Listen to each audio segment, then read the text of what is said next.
animals ever.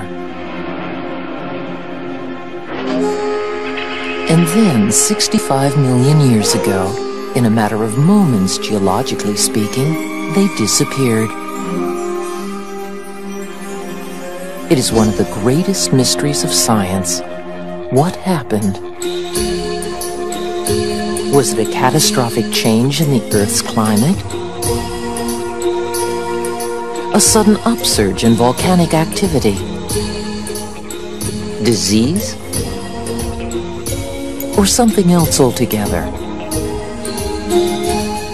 Over 200 years ago, George Cuvier established the concept of extinction.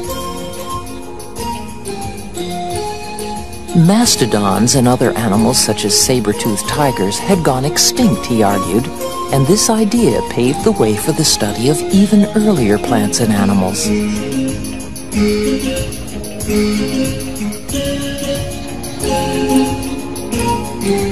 The fossil record shows individual species of sea and land creatures disappearing at intervals of 5 million years or so. But from time to time, there appear to have been more dramatic mass extinctions when virtually all plant and animal groups lost at least some of their numbers, one at the end of the Triassic period, another at the end of the Jurassic, each of which opened the door to a new family of dinosaurs.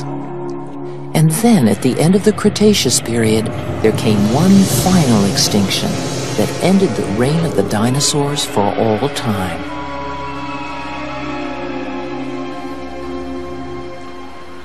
These mass extinctions are very special and very terrible events. Paleontologist Bob Bacher. It's not just one species going extinct. That happens all the time. But usually you lose a species, a new one evolves, the whole family of species keeps on going. But right now with the great cats, most of the big species are extinct. We're not getting any new ones, and pretty soon all of the great cat family is gone. That's what hit the dinosaurs.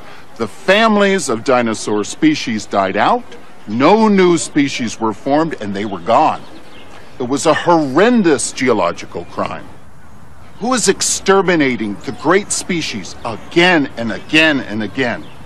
Let's look at some of the potential criminals. One good suspect is the environment, a change in the climate of the planet. Throughout the age of the dinosaurs, the average temperature on the Earth was warmer than it is today. If the temperature had risen or fallen drastically, plant life would have withered, and animals, especially large animals, would have died out.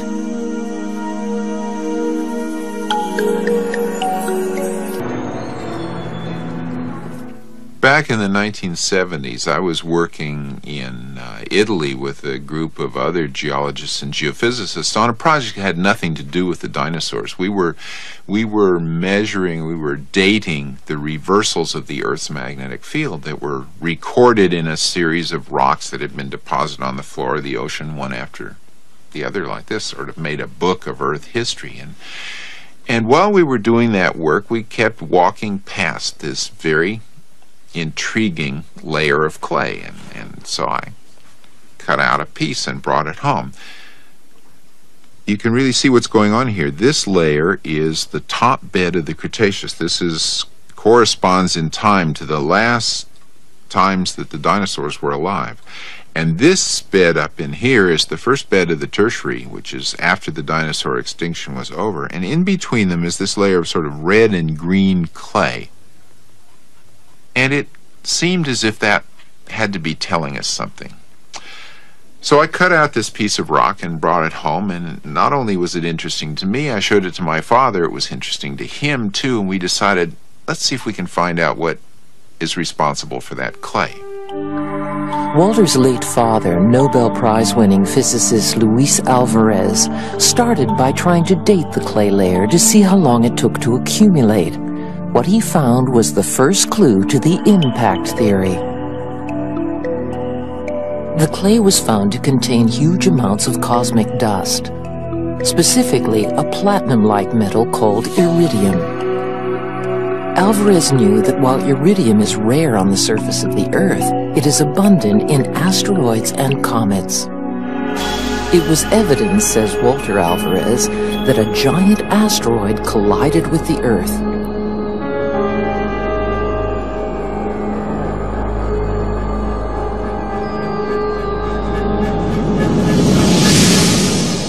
What we finally came up with was the idea that dust and droplets of impact melt that had been thrown out of the atmosphere and dispersed all over the planet would make it so dark that photosynthesis would stop and the food chains would collapse and the extinctions would be the result of starvation when the food supply ran out.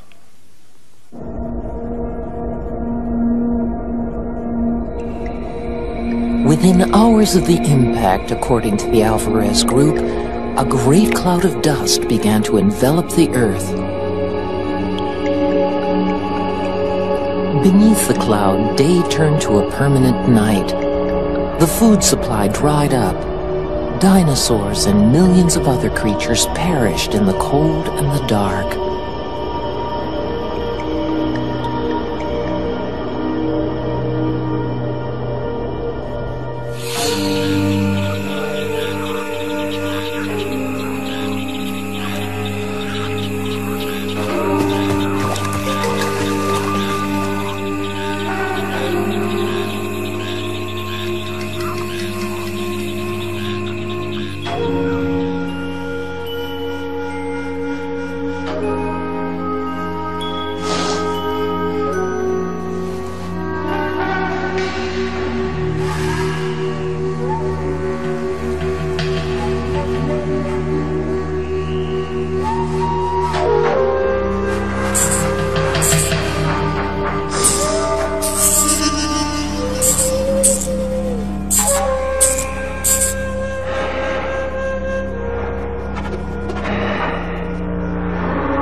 So what does it all mean? What does it tell us? It really tells us that there was a little more to evolution than Darwin realized. Darwin had it right, but he didn't have the whole story. Darwin said that in order for a species to survive and flourish and produce descendants, it had to be well adapted. It had to be very good at making a living in the normal world that it lived in. And what we're finding out now is, yes, that's true. That's absolutely true. But in addition, there's an occasional really bad day when a huge rock falls out of the sky and makes terrible environmental disturbances. The idea that dinosaurs were the victims of a direct hit on planet Earth is chilling and enthralling. But is it true? Our Jean and Caroline Shoemaker come to Mount Palomar Observatory to find out.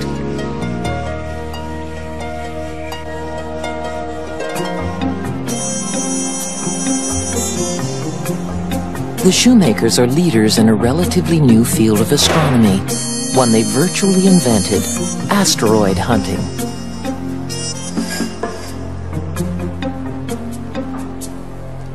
When we started our program here in 1973, there were a dozen known Earth-crossing asteroids. They'd all been found accidentally over the course of some decades.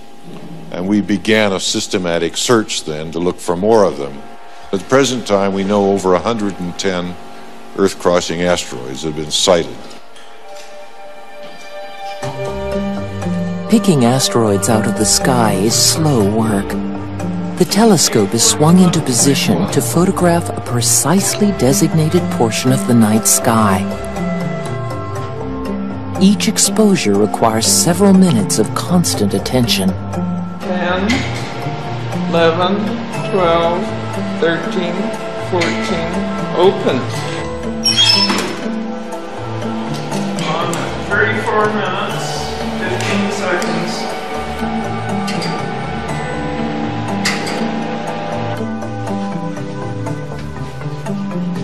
A second photograph, taken several hours later, is then lined up with the first. The result? The ghostly trace of an asteroid zooming between stars.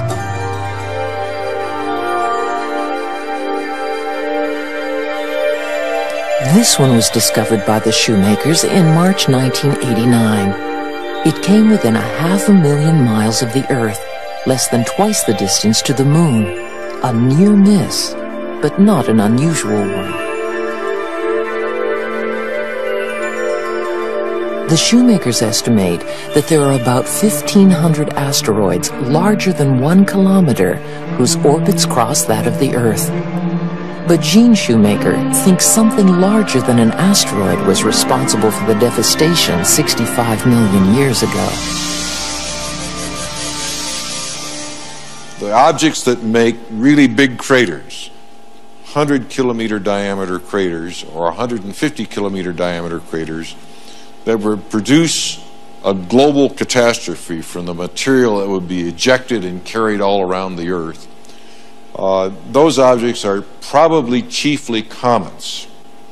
My best estimate is that an object big enough to make a 150-kilometer crater, which would be about a 10-kilometer diameter comet, about the size of Halley's Comet, hits the Earth about once every 100 million years on the average.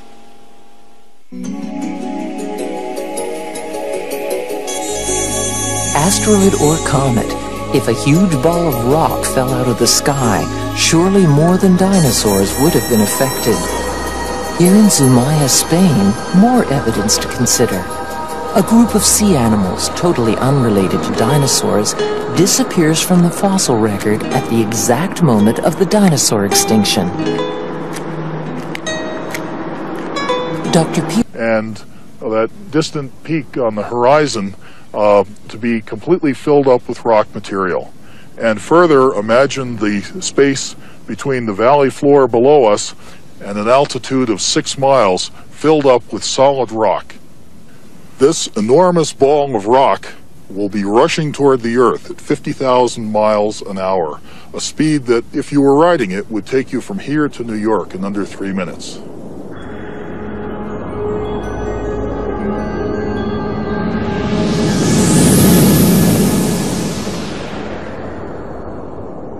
When the asteroid strikes the ground, it buries itself in the Earth in a period of only 1 second.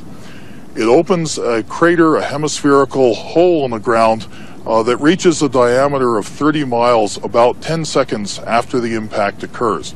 At that time, it's 15 miles deep. It's lined with red-hot rock debris streaming outward, forming a plume heading into the sky. At that time, the crater floor begins to rise back up. At the same time, the diameter of the crater continues to increase. It goes on until it reaches a diameter of about 100 miles before it stops growing.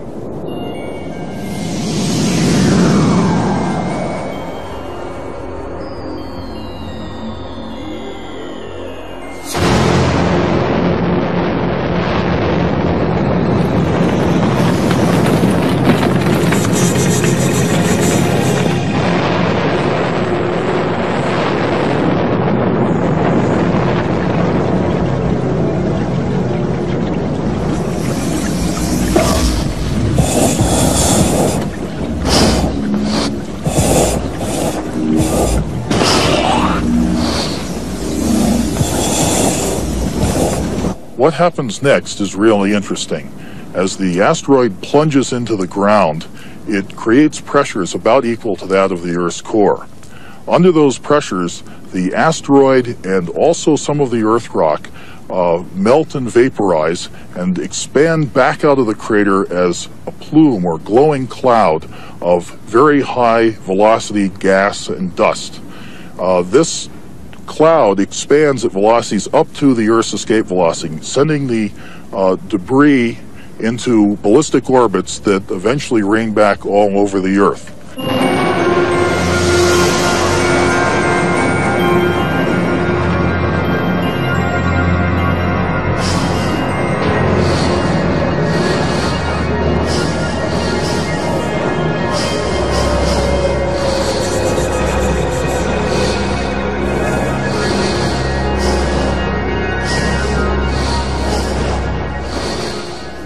Trillions of tiny particles of this kind would fill the sky, radiating heat toward the ground. On the ground, you would feel an effect very similar to that of an oven on broil, lasting for about an hour. Even green vegetation would dry out and begin to burst into flames spontaneously as a result of this thermal irradiation, causing global forest fires.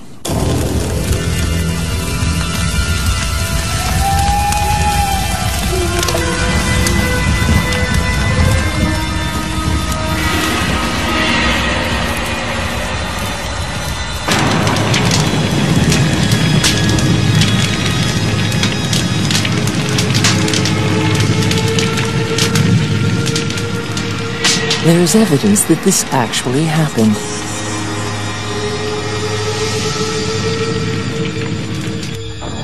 Millions of microscopic carbon spheres have been found in the clay that was deposited at the end of the Cretaceous period. Soot from some enormous conflagration. And this clay layer has more surprises in store.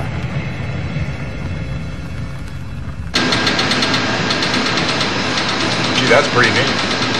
Yeah. It's right in the impact layer, yeah. Great.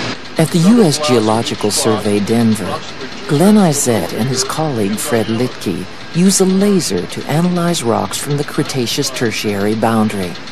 The laser vaporizes the sample of the clay layer with pinpoint accuracy. Here comes the Cretaceous sample. We'll load the last sample we did, the impact layer. So the white spectra here is the Cretaceous marl. That's right. And that's superposed with the blue spectra here, which is the overlying impact layer. So where's the iridium, Fred? Okay, the iridium. Let me show you here.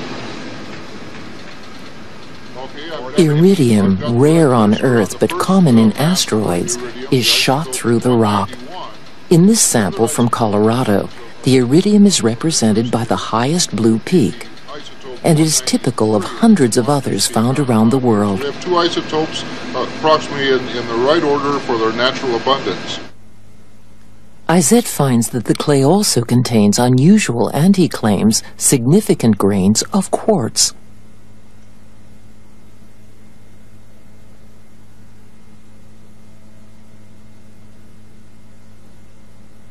Viewed in polarized light, quartz usually appears featureless. This is the quartz from the boundary layer. It shows these very peculiar lines through the quartz grain. They're oriented in this particular grain in this direction and this direction. These are called shock lamellae, and the only place that these have been found in rocks of the Earth's crust happen to be at high-yield nuclear explosion sites or at known meteor impact sites. Iridium, soot, shocked quartz. All these pieces of evidence do point to an asteroid impact at the end of the Cretaceous. But if an asteroid did hit the Earth, where's the crater? It would have to be on an order of magnitude many times larger than the crater in Arizona.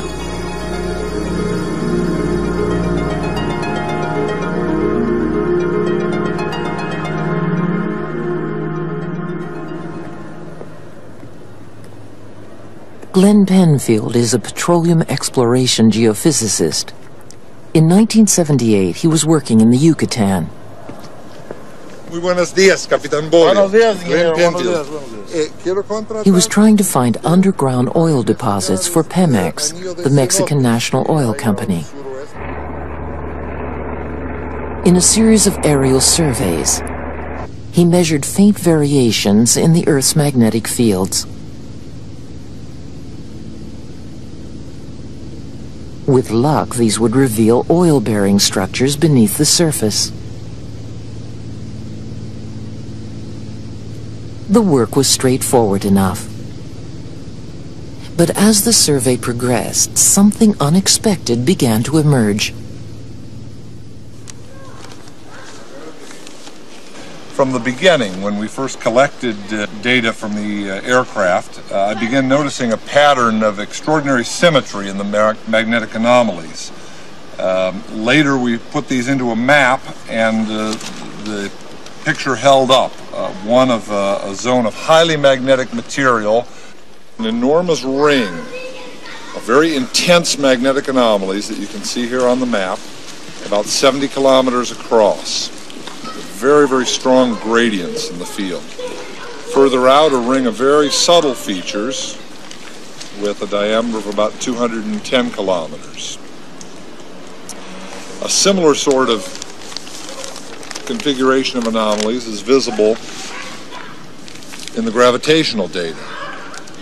We see a central ring of high gravity anomalies indicating more dense material here in the center, again about 65 kilometers across, then a gravity low indicating lower density material, and finally another gravity high 180 kilometers in diameter. This area had been interpreted as containing volcanic features, but I had never seen volcanic features with this kind of symmetry on this sort of scale before.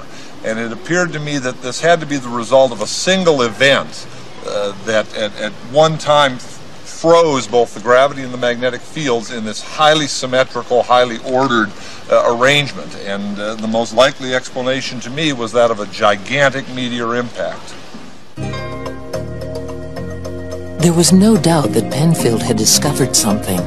A great circular structure 130 miles across, 2,500 feet beneath the surface of the Yucatan. In his mind's eye, Penfield saw a multi-ringed crater, complete with a raised central region and concentric rings. But where was the physical evidence in the form of actual rocks? We lacked any samples to prove it. We had these excellent geophysical data sets, the magnetic and the gravity data, but not the physical samples which could establish once and for all that this was a gigantic impact feature. In the 1950s, the oil company had drilled exploratory wells in 2 places in the Yucatan. Samples of rock had been taken from both sites. But when Penfield asked to see them, he was told they had all been lost or destroyed. In 1982, refusing to give up, Penfield went to the Yucatan to see if some rock samples had been left at the sites. First he looked in the village of Sacapuk.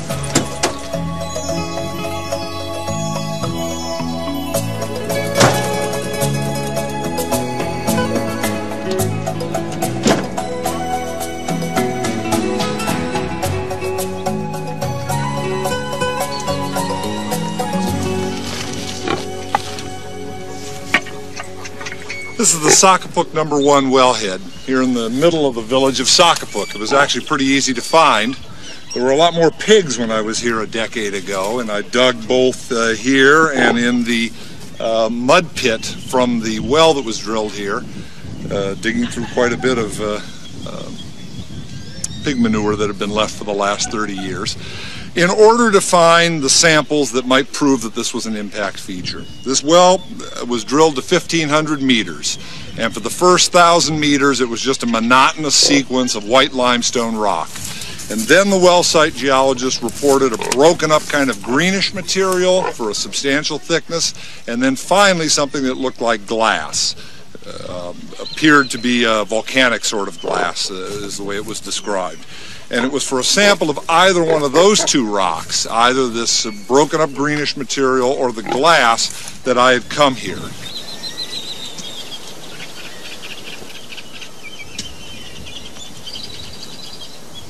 The Sacapuk site yielded nothing useful, so Penfield went to the neighboring village of Chicxulub.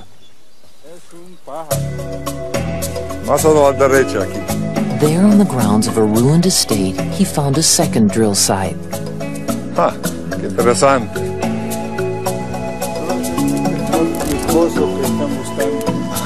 Creo que sí, creo que sí.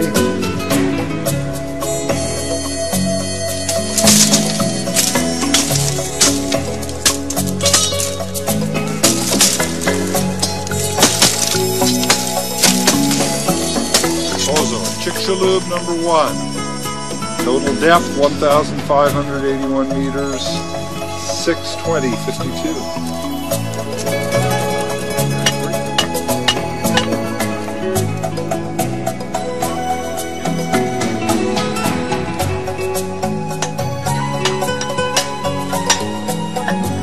The final result of all my searching at Sacapuk and Chicxulub really amounted to very little.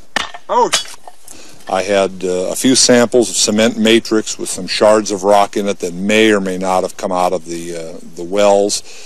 They weren't really amenable to any kind of analysis that would show that Chicxulub was an impact feature.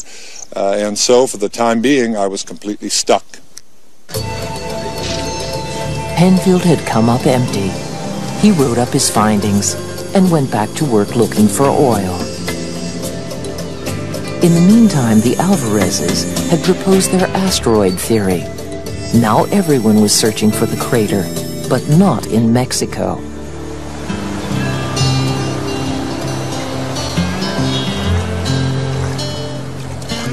This is the Brazos River in Texas.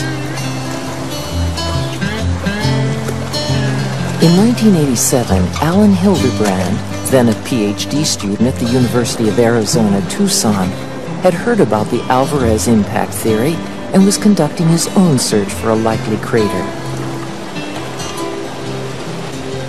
At the time, he had never heard of Glenn Penfield.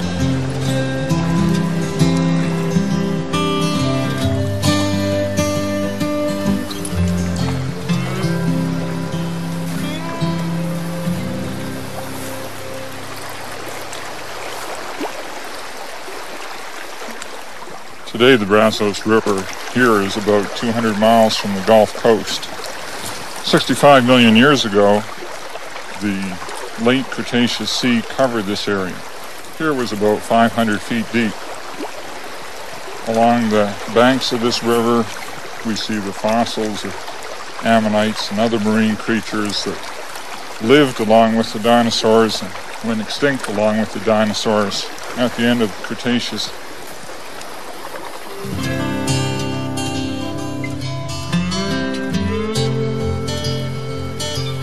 Hildebrand knew that hidden in the river banks is one of the world's most unusual Cretaceous tertiary boundary sites.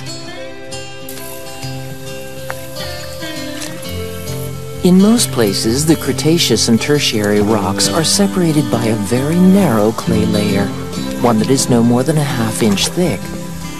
But on the bank of this river, there is a rubble-filled interval almost 3 feet deep. Here, the dividing line between the world of the dinosaurs and the world that came after is startlingly clear.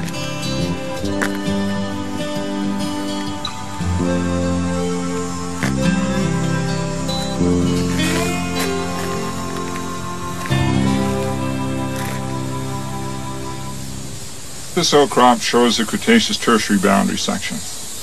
My feet are resting on the Cretaceous sediments. This is mud that was deposited in the sea that was about 500 feet deep.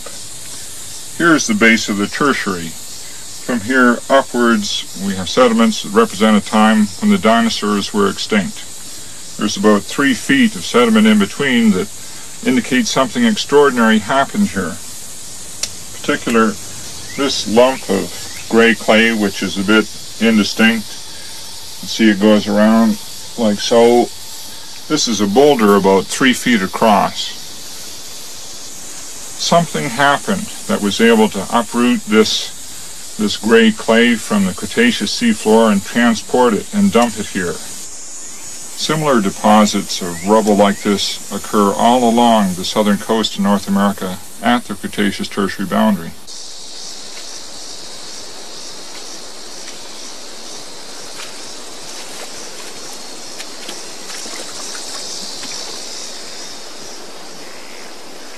The presence of the rubble beds here and the rubble beds all along the southern coast of North America indicates that something extraordinary happened here, something like a giant wave washing across the southern margin of the continent. We can't imagine how such a giant wave could have formed except for something like an impact in the ocean. Still unaware of Penfield's work in the Yucatan, Hildebrand first suspected that a circular feature on the ocean floor off the coast of Colombia might be the crater. He was looking for the bruise left on the face of the Earth by a meteorite blow. Then he heard about another site, this one in Haiti. "65 million years ago, this region, like that around the Brazos River, was beneath the sea. High in the mountains, near the village of Balac in Haiti's southern peninsula, there was a curious sequence of marine rock.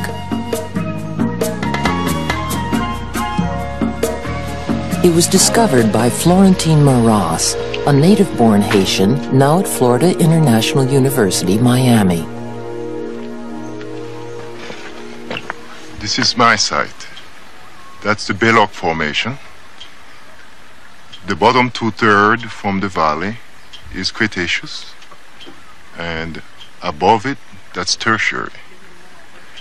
Right about one-third from the road, you can see a little quarry, and that's where we have the KT boundary. The KT boundary is what scientists call the layer of rock laid down at the end of the Cretaceous period. At first, Maras thought that he had found traces of an ancient volcano. Not until 15 years later did Alan Hildebrand suggest that, like the Brazos River site, it might indicate the presence of a nearby impact crater.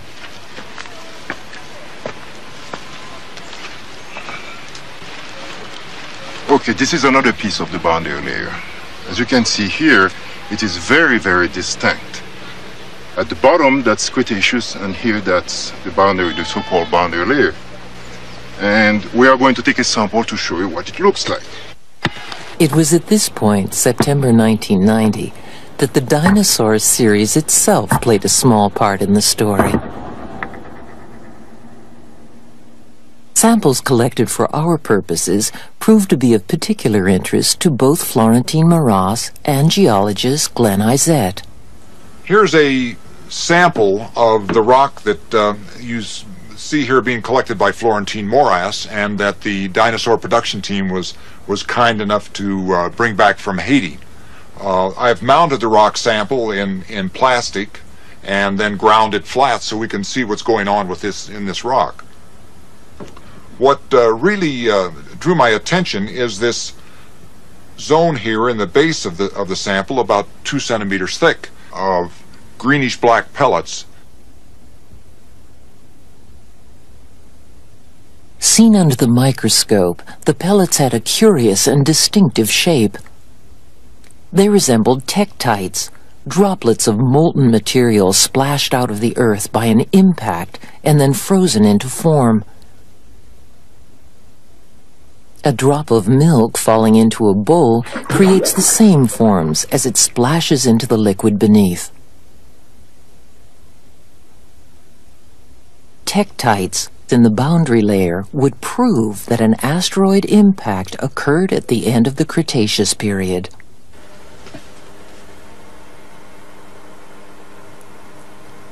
Izett took a closer look at the interior of the molten pellets.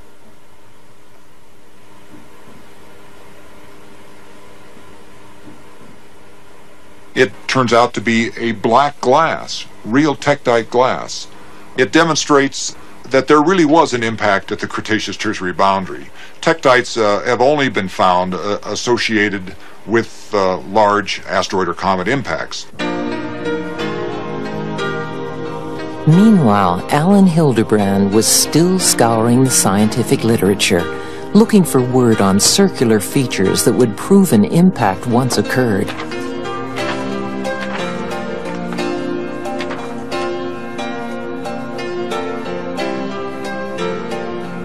Finally, he came across Penfield's article on the Yucatan crater.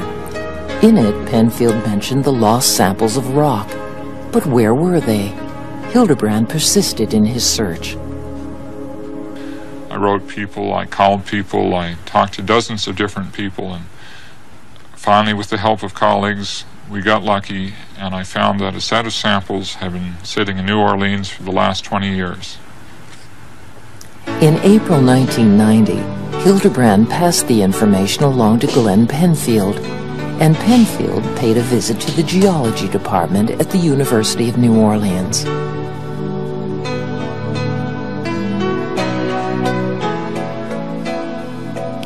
After 12 years, his quest was almost over.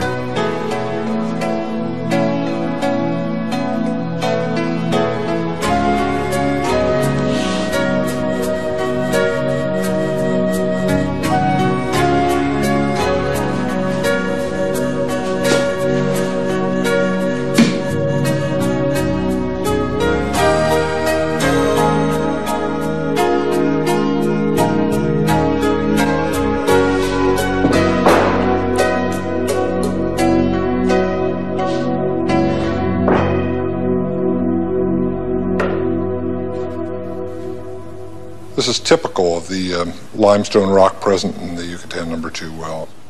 The well that had been dug in Chicxulub. There were scores of samples produced as the drill chewed its way through 10,000 feet of the Earth's crust. They all looked pretty much alike, except for one. This one here, from 301 to 303 meters, is unlike any of the others. Green, full of fragmented shards of broken up rocks that existed previously. It has a texture totally unlike any of the other samples of the limestone throughout the well. And it signifies a rock put together of fragments of pre-existing rock, disordered and jumbled together and broken up. Penfield sent a sample to Alan Hildebrand to look for the key features that would signify the impact of a comet or asteroid, iridium or shocked quartz. When Glenn Penfield sent me the first samples we'd found in New Orleans, we did a couple of separations of them, and we found some shocked quartz in both of the samples. And of course, with the duplication and the care we take in making these preparations, we were quite sure that we'd established that shocked quartz occurred in this deposit outside but near the crater. And so likely the big hole nearby was a crater. Millions of years ago, something happened here. A titanic explosion that sent shock waves hundreds of miles in every direction, carrying debris at least as far as the coast of Texas. We're sitting here at ground zero in the Chicxulub crater. It stretches for 90 kilometers in every direction around us and represents one of the most cataclysmatic events in the Earth's history. We named it Chicxulub, both for the village nearby here and for the first well that was drilled into the structure, but also appropriately because Chicxulub in the ancient Mayan dialect means the tail of the devil. The Yucatan crater is in the right place, and it's the right size. But is it the right answer? Perhaps the dinosaurs were already going extinct. Scientists know that 61 kinds of dinosaur were alive 6 million years before the end of the Cretaceous. But 2 million years before the end of the Cretaceous, there were only 18.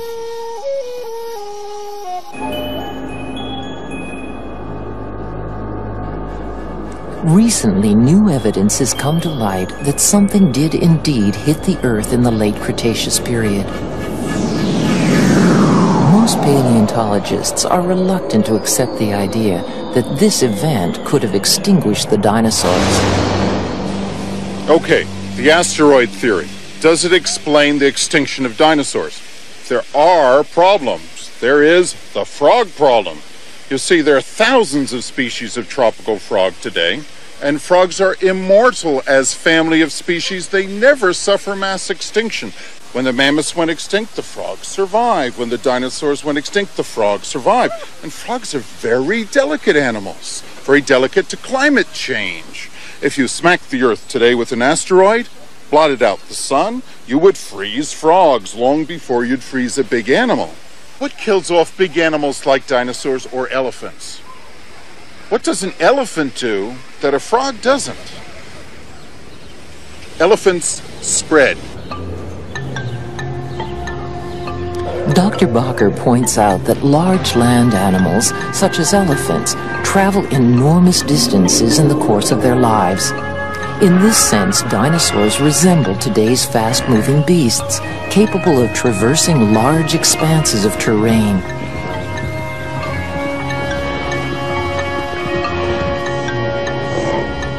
And towards the end of the Cretaceous period, dinosaurs do seem to have gone traveling in large numbers.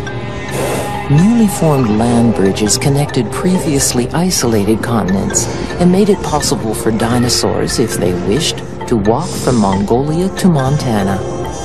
This brought different species of dinosaur into contact with one another for the first time, which leads to the theory of dinosaur extinction favored by Dr. Bakker. Bakker points out that in the late 19th century, the disease rinderpest spread from Asia to Africa, threatening the extinction of nearly 40 species of African antelope. In the same way, he argues, when dinosaurs crossed the land bridges, they were exposed to new strains of disease that could have wreaked havoc among dinosaur populations. Like the colonists who brought measles to the Americas, when dinosaurs spread, they spread disease, and became in turn the victims of their own relentless exploration.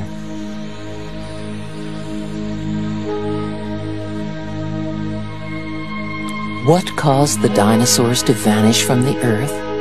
No one knows for sure. There is no agreement on a most likely answer. But what we do know, as a result of the surge in dinosaur studies over the last 40 years, is that the old picture of dinosaurs was wrong. These were not sluggish, small-brained blimps. They were gloriously varied creatures, some striding boldly along on 4 legs, others skimming the ground on 2. Some were hot-blooded, many were gregarious and social.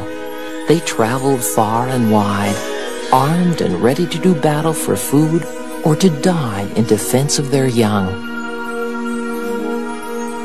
Tyrannosaurus rex, Iguanodon, Brontosaurus, Deinonychus, Stegosaurus. Though long dead and buried, they still roam free in the forests of our imaginations. And more of their kind wait still, frozen in stone, to enthrall those who come after us, children and scientists alike.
Okay, so the dinosaurs went extinct. Things like Allosaurus and all its giant kin died out. Is that a tragedy for everybody? Well, no. If you were small, you survived. And if you were small and furry and had a twitchy nose and beady eyes like this chap, you could evolve into a wonderful range of big mammal families. You could evolve into moose, you could evolve into aardvarks, into warthogs, into apes, into humans. So from an ancestor like this came people. Humankind owes its success story to the extinction of giant dinosaurs.